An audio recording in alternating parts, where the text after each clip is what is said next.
Who's your emergency contact? Who should we notify in the case of death? Welcome to the USP, where I spent the last 2+ decades of my life. Today I just want to go through the kind of relationship that is built inside a penitentiary. Being in there, being in such a confined space, you're almost forced to trust somebody, to bond with somebody at a more expedient pace than you would out here. But also at the same time, you're able to do that because you're in such a confined place and that you get to see somebody for who they really are. Out here, you hang out with somebody and you think they're always cool, but you're not with them 24 hours a day. So the person that you see while they're with you, they're probably on their best behavior, as opposed to who they really are when they're not around you. Well, in there,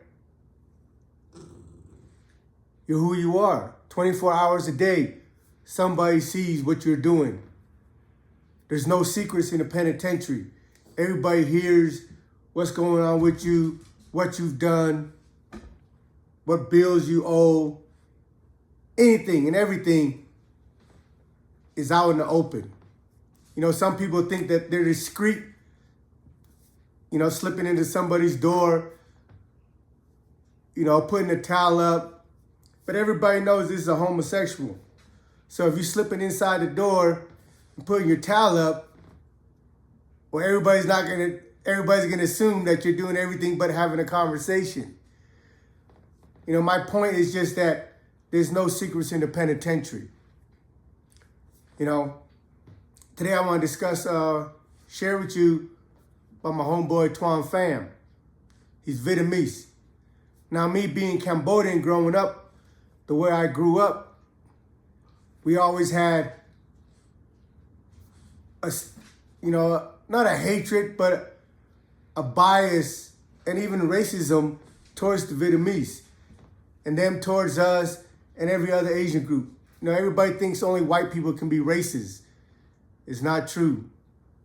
If you go down to East South Asia, Thai, Laos, Cambodia, they're all beefing on a constant basis, to the point where they're at war.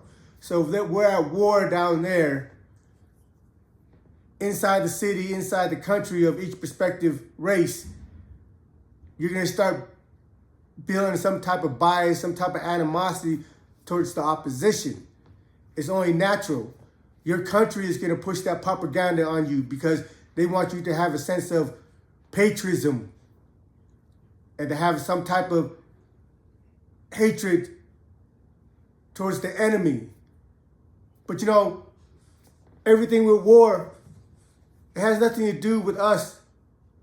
We can say peasants or middle class or citizens. It's all one and the same. All these wars that are fought throughout the country, throughout the generations that's passed, it's between the rich and the elite.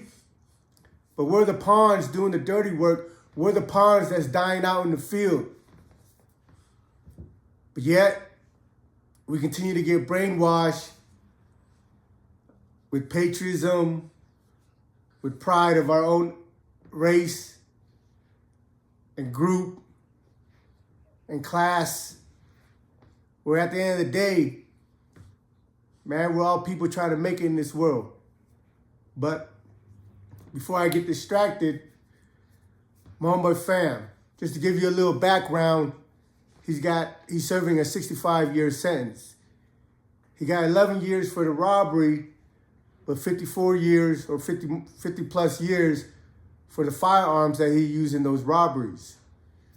Now we have a thing called the First Step Act that came down in 2020 that's saying they can't stack the guns on top of each other. What I mean is that you got arrested one time, but for your arrest, you're arrested for, let's say, 5 robberies. The law says it's one case. So those 5 robberies and those guns using those robberies is one case. You're in there for armed robbery, possession of a firearm, and so on and so forth. But what they've been doing to us was, okay, the first robbery you had a gun. So that carries a minimum of 7 years. Possession of a firearm and commission of a crime. It's 7 years. I know that for a fact because I received that on my bank robbery. So then they hit you the second robbery with a firearm. But instead of the firearm being another 7-year sentence, they say, oh, this is your second firearm, so it's 10 years. Then on the third robbery, it's 20 years. And the fourth robbery, 40 years. So on and so forth. That's why you have a lot of people in there that got their case stacked, that got arrested one time, but for multiple robberies, but end up with a 6,500-year sentence. So hopefully the First Step Act helps him out. My wife tried to send Pham some pictures, but somehow they rejected it. I don't know what the issue was. But anyway,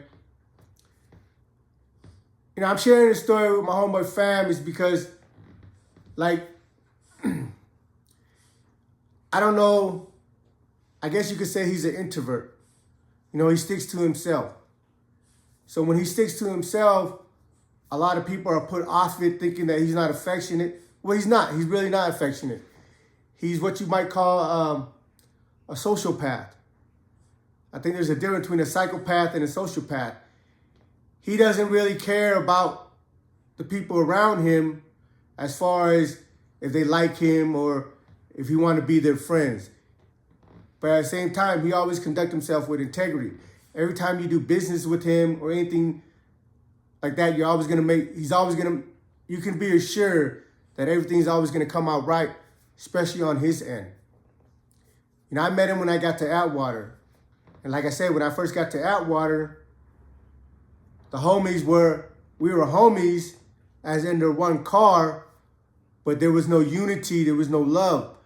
The Hawaiians hung out with the Hawaiians, the Vietnamese hung out with the Vietnamese, and the breakdown. But with Pham, he didn't really hang out with anybody. When I first got into the unit, I practically took over the TV because nobody really watched TV. Everybody was always out in the yard. And when they came in, they were always doing whatever they were doing. But, during the time I came to Atwater, it was the basketball playoffs. So I always have it on the basketball. And I see Pham every now and then standing behind the Sereno TV, watching whatever episode they were watching. So I asked him, I said, hey, you trying to watch that? And he was like, I said, man, you trying to watch that? Come watch it over here at our TV. And I put it on the, whatever episode, whatever channel, whatever program he was watching. But when I got to Atwater, I started interacting. I'm able to get along with everybody. I get along with the Polynesians. Polynesians are, Hawaiians, Samoans, Tongans. I get along with them more than I do with the Asians just because they're more active in sports, and I grew up with them out here in Utah. But I don't know if I'm an introvert or extrovert because I can just hang out by myself all day, but at the same time, I don't have any issue with interacting with people. But like when you see Pham, you see he's quiet, he doesn't bother nobody, he doesn't have any vices, and you're not sure what to make of him. But if there's any doubt on his character as far as, or if something pop off, if he's gonna go or not, then you're gonna be mistaken. One thing that you have to understand in a penitentiary is a high level of security. So like I mentioned before, people that are placed in those facilities, they have an intent, prone to violence or more capable of violence than the average inmates. But that doesn't mean they're always running around trying to kill somebody or trying to harm somebody or trying to cause chaos. It's just, when when they're being reviewed through their jacket, they understand that you have that potential. Because most of us in a penitentiary, we're not there for white collar crime. We're there for armed robbery, extortion, murder, RICO. You know, we're considered the worst of the bunch, but that doesn't mean that we're all pieces of shit and out here always trying to fuck somebody over. That's just what we chose to do to pursue our financial means out here in the world. Well, when I was in Beaumont, we heard that they weren't letting any Asians walk in Hazleton. And the reason why we weren't letting Asians walk in Hazleton is because of Pham and the other 8 homies that was on the yard with him. They had gotten into it with the Carolina blacks. But what had happened was one of the Asian dude was doing business with this Carolina dude and gave him something, and the dude owed him some money. And it's been like a couple months, the homie's asking the dude for his money, and the dude keeps putting him off. So finally the dude said, hey, yeah, I got something for you. Can I pay you with this instead of the money I owe you? Well, one of the Asian homies was like, yeah, you can pay me with that. So the black dude from Carolina gives the homie a balloon, which is supposed to be weed. You know, and the homie thought it was weed. The homie accepted for the bill that the dude owed him. But when the homie went back into the unit and opened it up, it was grass. Like, you know, you asked the question, how did that Carolina dude thought he was going to get away with it? Well, the way the homie, and he knows he's not going to get away with it because somebody's going to open this up, they're going to look at it, and they're going to see his freaking grass. Like literally, like grass. Not grass in marijuana, not grass in weed, but grass in the shit that you walk on that's on your lawn. So by him doing that, he's really telling the homie, hey, fuck you, stop asking me for your money. Now, there's no secrets in the penitentiary. If word gets out that the homie accepted this grass for the payment and practically the Carolina dude is just flipping him the bird, then that individual homie can never conduct any type of business on that compound or any other compound for the rest of his bid because there's no secrets. Words will get out that, hey, you can burn that, you can do business with that dude, you can burn him, and he ain't gonna do shit. Now, when I say, things I say about individuals like me, we try to conduct ourselves with integrity. But you gotta understand that over half, a lot of people in there don't abide by that creed. There's a lot of pieces of shit, there's a lot of scumbag, and it's disappointing because those are the people that are the reason why there's a stigma on people that go to prison. So when I say there's a handful of us men that are in man time, there is. And through the course of my bid, I've weeded out a lot of bullshit, and I've built relationship with men that are lifelong relationship. So in Hazleton, the homie was like, hey, this dude's playing me. I can't let him get away with it. And if we hit one Carolina dude, we got to hit the rest of them. Because the Carolina dudes are not going to just watch some Asians jump one dude. If they see that, they're going to come and react. Somebody asked me, well, how do you know when to make it a racist thing or a car or a gang thing? From us, our perspective, we can't be racist. We have people that are half black, half Hawaiian, half white, half Asian. We're a mixed group of individuals. So to be on a racist time doesn't coincide with who we are.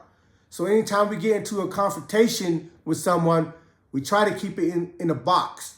This is whoever, this gang or this group or this guy from this state. But it doesn't necessarily always going to be contained within its box. But us going forward, in interacting in the conflict, we try to keep things in a box. And it's on them if they want to run around and make it a racial issue. But we're always prepared that it's going to be a racial issue. So the homie says, well, you know, I can't just go hit that guy because his homie's going to retaliate.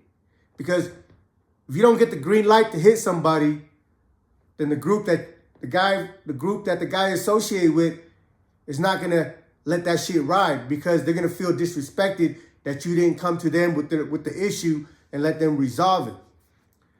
But from the perspective of the homie is that if I'm going to hit somebody, why would I let your homies know? Because your homie's going to go tell you that, hey, this Asian dude is plotting on you, what you want to do.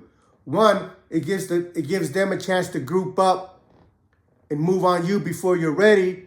And two, it gives him a chance to have a heads up knowing that he's got issue with you and he's liable to move on you. So at the end of the day, we have all these policies in place, all these rules about going to a car and airing your grievance and allow them to mediate or fix it or whatever. But if you made a decision that you got to hit everybody, then there's no need to give them a heads up, because at the end of the day, the only rule I follow is to win. So if I know we got to crash, then we're going to crash, and I'm not going to give you an opportunity to plot and plan and get armed and come at me before I'm ready. So the homie in Hazleton end up having a big meal. You know, it was like the Last Supper. Everybody cooked something, they brought it out, you know, because they know that they might never ever see each other again. You know, in the penitentiary, when you're dependent and relying on the people around you to have your back, you build a tight-knit bond faster than you would on the street. Because on the street, you really don't have to depend on anybody to have your back to save your life. Because one, you can get in your car and roll out. Two, we're not in a confined environment that we can't escape, as opposed to being behind the wall. So the homies had a meal. They came out, they had a meal, they kicked it. It was really, you know, their last supper, saying goodbye to each other. The next day, you know, the homies, everywhere you go outside of California, all the Asians are outnumbered, at least 10-1 with every other group. You know, I was in Florence, and before I left Florence, there was only 5 of us. When I got to Florence, there was 9 of us. You know, outside of Victorville, Sheridan, I mean, as far as USP, outside of Victorville and Atwater, the rest of the place, from Colorado towards the east, there's only a handful of Asians. So after their meal the next day, the homies picked out their target. Now, there's only 7 or 8 of them. So they can't just run up on the Carolina car while they're all grouped up and hope to have any success. So each of them picked out a few. And when the time came, they all took off on the Carolina dudes, butchered them. You know, this is not to throw any shade on any of these individuals over there, but a lot of times when you have motherfuckers that conduct themselves in a piece of shit way, that runs their mouth, that's loud, that's always boisterous, those are the motherfuckers that always be the first one to run. And it might not be true every single time, but it's true often enough. When they were punishing these dudes from Carolina, you can guess they all took off running. You know, of course, the guards came, secured the situation or whatever. That's how Pham ended up in Atwater. Now, me and Pham, us getting to know each other, it was always an arm distance, because Pham is not the type of person to trust somebody or accept somebody as readily as I am. He doesn't interact with people in the same capacity that I do. But there was one particular incident where if he ever had any doubt in his mind about where I stand or who I am, this incident clarified it for him. I told you me and Pham, we ran a ticket, a football ticket. We started out together, but after the second or third season or whatever, we went our own way because I had other partners, he had other partners. I mean, there was no friction or anything like that. It was just the more hands I got, the more hands I got doing something, the more opportunity I'm able to make money. So he had his own ticket with a Mexican dude. He was a good dude. And I had my ticket with Country, Joe Wells, the white boy that was running the poker table with me. But when you're running a ticket, there's always scumbags trying to cheat. Waiting for the games to be written down or whatever and try to slip a ticket into your cell and then come back and because they think they can push up on you. Oh, I hit. So on this particular day, Pham, I got a 6-pick. A 6-pick pays like 40 to 1. So if you put $1, it pays you back $40, but you have to hit all of them. And in the morning when Pham seen this ticket, he rejected it. He gave it back to the person that tried to turn the ticket in and said, hey, I'm not accepting that bet. So come lunchtime, Pham sees and the ticket is back on his desk, the ticket that he had rejected. Now, I don't know the reason, the particulars of why he rejected that ticket, but that ticket ended up on his desk. So one, somebody came into his room and put this ticket in there. And two, whoever did it is trying to play him or trying to push their weight on him, saying, hey, the homie hit the ticket, you have to honor that. So come lunchtime, Pham comes to my door. I'm brushing my teeth. This is just right after chow. I'm brushing my teeth in my cell. And Pham comes over there. He said, hey, man, I got a situation. He goes, here's this ticket. It says it hit for 40 books. They bet a book on it, pays 40 books. 40 books is equivalent to $180 to $200, which is a lot in there, So he's like, hey, I already threw this ticket away, but somehow it's back on my desk and it hit. I said, okay, and what are you doing?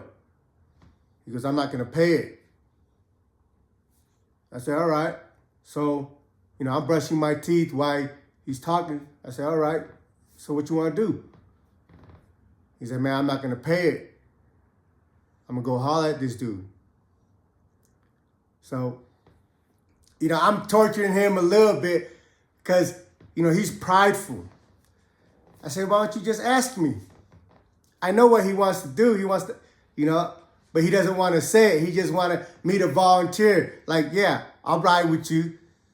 But I want to hear him ask me because, he's prideful about just not seeking anybody's help in any aspect of his life, not interact. Like with him, he doesn't want anything from you.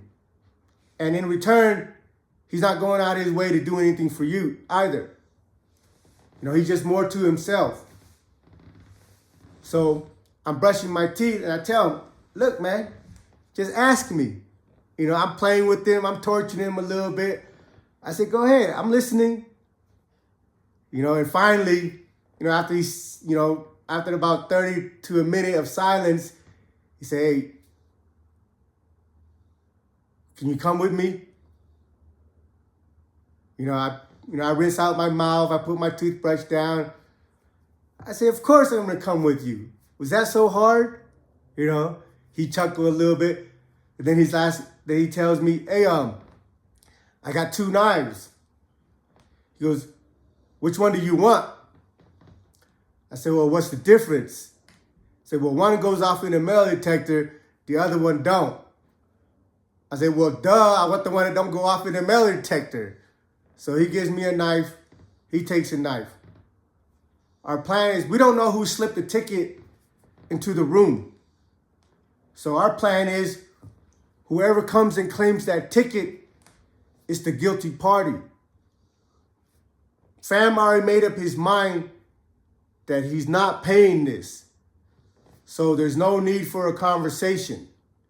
You know, there's a name on the ticket, but we don't know who, we couldn't identify who that individual was. Because, you know, when people play tickets, they always put, you know, different names on there or whatever, especially if they're good at hitting tickets. They don't want to use their name because the bookies will recognize who it is and not want to accept it because they know that guy keeps cracking their head.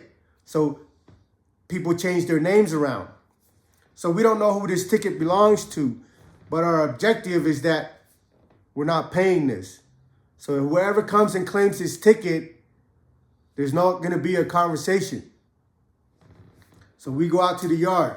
I got my knife that don't go off in the metal detector. And Pham, you know, he brings his headphones out and his radio so he can use it as an excuse for the metal detector to beep or whatever. Anyway, we got on the yard with it. You know, we walk into yard 2. And in yard 2, there's a gate between yard 2 and yard 3 to go in, and there's a track. So we walk to yard 3 and stand over by the basketball court. Usually it's by one of the poker tables. You know, my poker table is towards the east side, but we're over there by the west side. That's where Pham usually goes to pay out his tickets or collect the money for his ticket. So we go stand over there. While we're standing over there, a couple of homies, you know, they never see Pham out in the yard. So every time they see him out in the yard, one, they're like, oh, what's going on? It's got to be a reason for him to be out here. So they come over and like, hey, what's going on? And to give the homies heads up, we say, look, somebody slipped this ticket in Pham's cell. We're not paying it. So whoever comes to collect is what it is.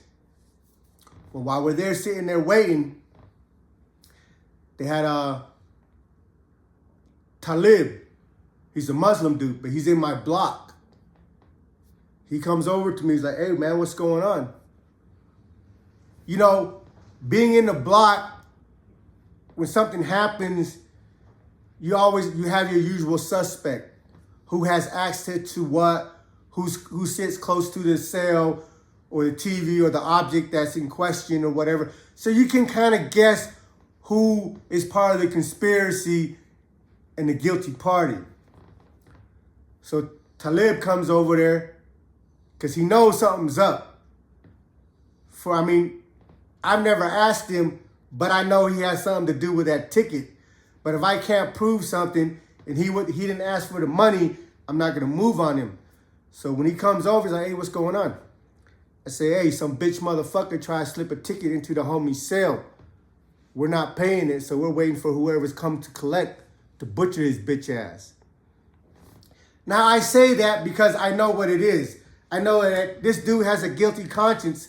So if he understands our intention, because one, if you've done something foul, you're not going to really try to push the line. Like if this was a legit ticket, if this was a legit hit, whoever put it in would have came and said, hey, man, I won fair and square. Pay me. But when that person, that guilty person, knows that maybe this is not kosher, then they don't have the heart to really push the line, because why would you want to die for something that you're being a scumbag about? So the reason I told Talib what I told him was to let him know, hey, go correct this before this dude comes over here and try to collect. So I watch him. When I said that to him, he burns off. And he goes and he's talking to another dude, you know, and it's a black dude from Utah. And I know him. And everything I know about this kid from Utah, he's a good dude. He minds his business and everything. And that ticket that he put in was legit from his perspective. He gave it to them on time. He did everything he was supposed to do. But where the issue is, when Pham received it, Pham has the right to deny any play that's put in. He didn't want to accept the ticket, and he gave it back to the person that tried to turn it in. Now, that should be the end of it. Where the issue is that ticket ended up on his desk later. That means somebody came into Pham's cell and put that ticket back on his locker, which you're not supposed to be in anybody's cell but yours.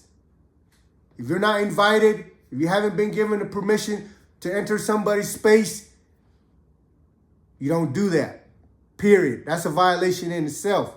So we know it wasn't that person that played the ticket, but it was somebody in our unit.